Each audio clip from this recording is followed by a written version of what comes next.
Hey folks, so we're going to jump into the next question, which is example 3.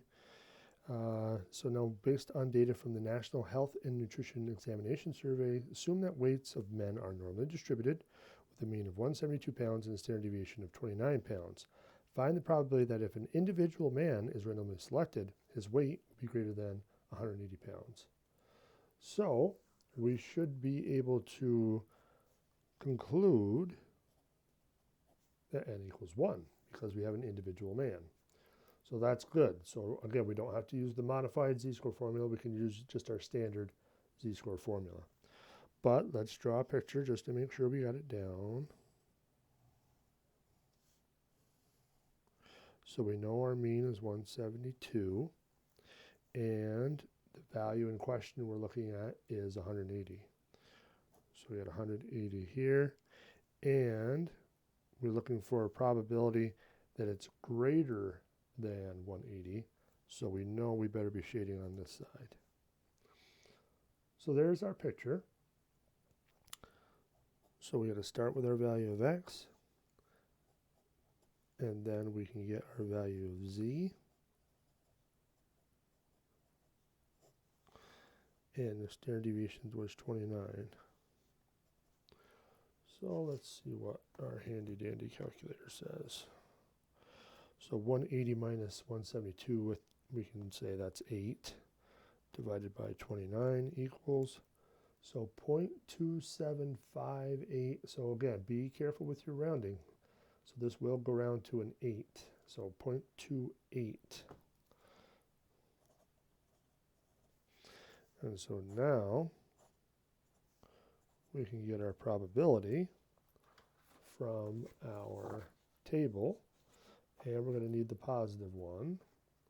So 0.28, so there's 0.2, and we're going to go all the way down to here. So 6103, 0.6103.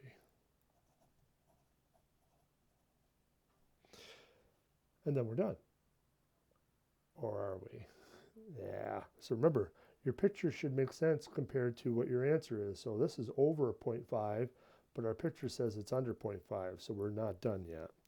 So we do got to take our probability and subtract it from 1. So 0.3897. So that makes a little more sense. All right, so let's see what part B looks like. Find the probability that 20 randomly selected men will have a mean weight that is greater than 180 pounds. So 20 sticks out. That is our n.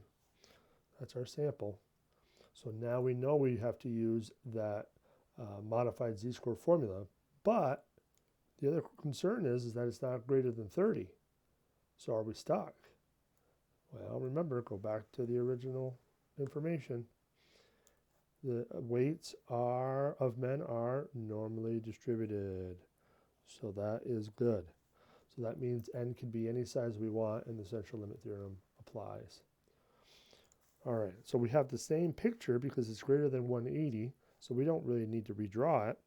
We just have to make sure we start with our x, and we get our z.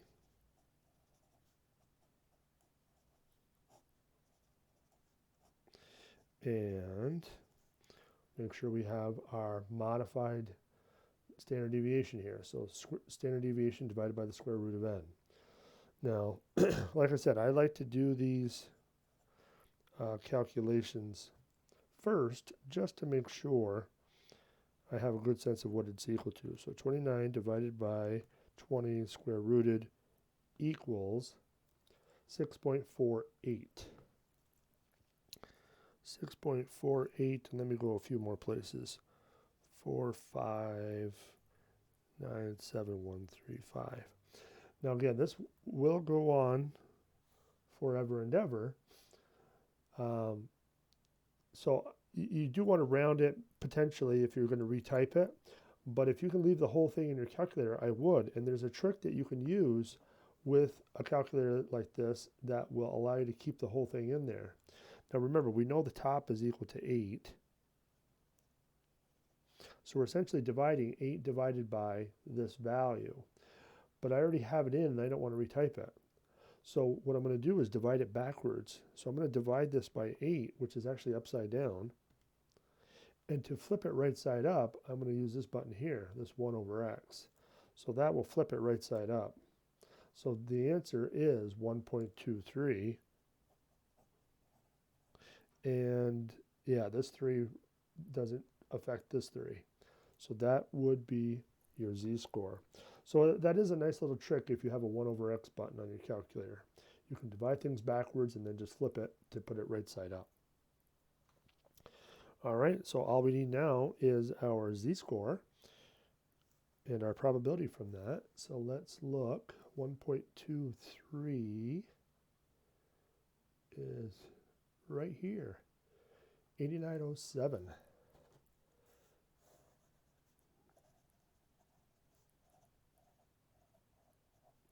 And of course our answer is 1 minus that.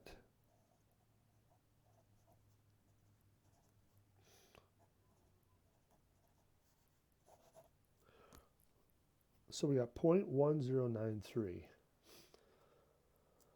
So definitely a little bit smaller than the previous one. So individual man has an individual chance of about 39% chance of being greater than 180 pounds, but an average of 20 men has a chance of being over 180 pounds is about 11% chance.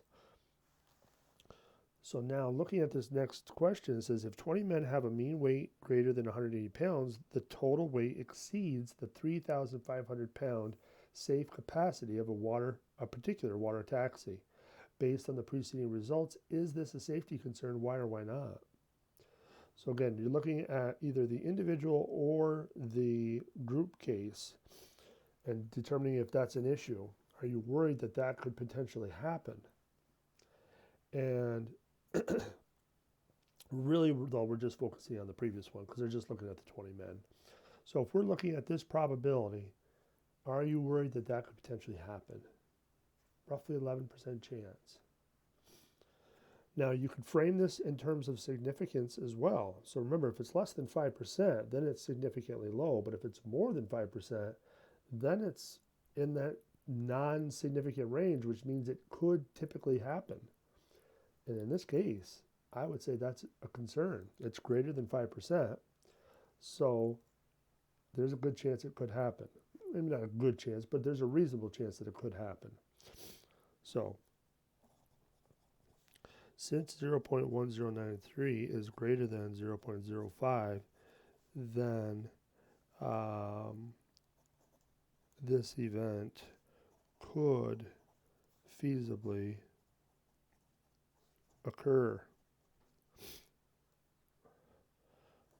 So safety precautions should be in order. So something like that. But you get what I'm trying to say. Hopefully, like I said, you're using that 5% cutoff as your determining factor. Another way to think of it is if this is 11%, that's roughly a 1 in 9 chance. So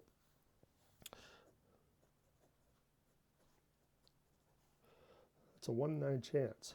So 1 chance out of 9 that it's going to be too much and you're going to sink that taxi, that water taxi, which I don't think you want to do. All right, so that wraps up that question. So we will stop this video here and then we'll pick up the last question in the next video. So see you soon.